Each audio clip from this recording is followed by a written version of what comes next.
Dobry wieczór. Witajcie na Sotygodniowym Podsumowanie Polski Wiadomości Zemne, William Murphy.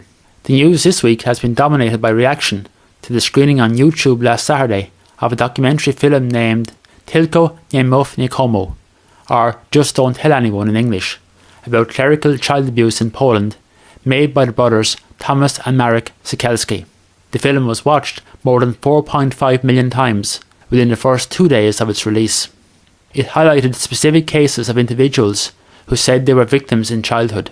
The film featured, among others, the late Father Franciszek Sibyla, once one of the most influential priests in Poland. The documentary follows the broadcast of the film The Clergy, or Cler in Polish, last year.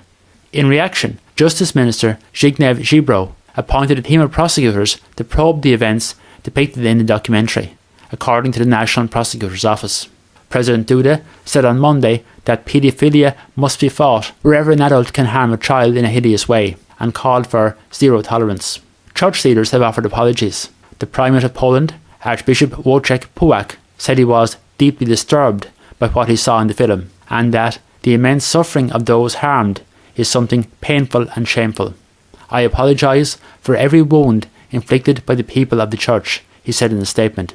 The head of the Polish Episcopal Conference, Archbishop Stanisław Gadecki, said he was stunned and saddened as he watched the film.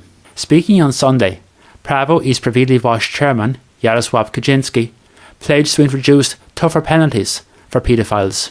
Speaking at a party convention in Szczecin, he promised to change the law so that sexual abuse of children is punishable by perhaps even up to 30 years in prison. He said that no senior position in any organisation whatsoever, including in a church organisation, frees someone from responsibility in these kinds of matters.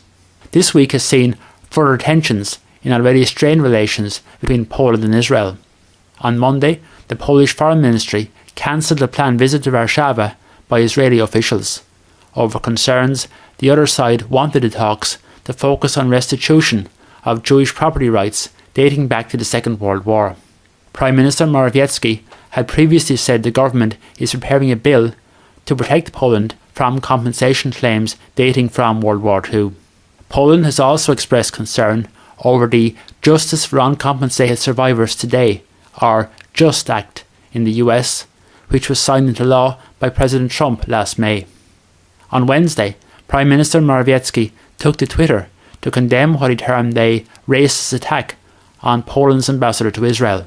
He said he was very worried to hear of a racist attack on Marek Makarowski, who was reportedly physically and verbally assaulted outside the Polish embassy in Tel Aviv on Tuesday.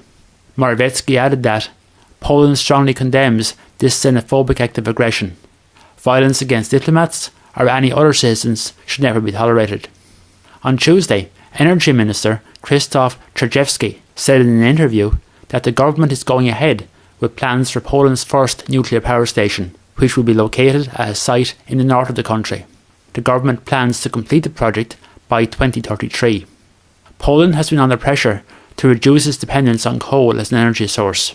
On Tuesday, Greenpeace activists in Warsaw protested outside the headquarters of both Prawo i Sprawiedliwość and Platforma Obywatelska, and covered the buildings with large back banners that read "Coal-Free Poland by 2030.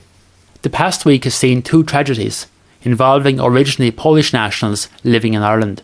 On Sunday morning, the body of Rafał Skóra, also known as Ralph, was found near Rathdrummond, County Wicklow, after he failed to return from a paragliding trip in the Wicklow Mountains. Mr. Skóra was aged in his early 40s and lived in Artane. Warm tributes were paid to him following his death, including by the Irish Hang Gliding and Paragliding Association, of which he was a member. A diver originally from Poland died while taking part in an open water dive off Malin in County Donegal on Sunday. Michal Marek, aged 36, had been living in Ireland for several years and was based in Galway. The Irish Cave Rescue Organisation, of which he was a member, said that he will be a huge loss and will be missed by all who worked with him. Mr. Marek was among the team that found the longest marine cave in Ireland in County Clare.